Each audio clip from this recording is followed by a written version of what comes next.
ఇది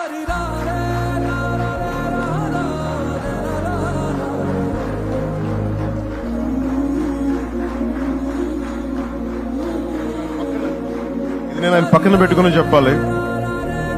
ఆయన నలిగిపోయారు. జైల్లో చూశాను ఆయన.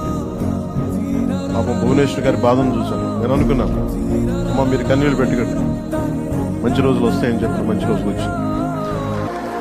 వారికి మనస్ఫూర్తిగా వారికి నా హృదయపూర్వక శుభాకాంక్షలు. మీరు అద్భుతమైన పాలన ఇవ్వాలి అందరికీ మనస్ఫూర్తిగా నేను తెలియజేసుకున్నాను.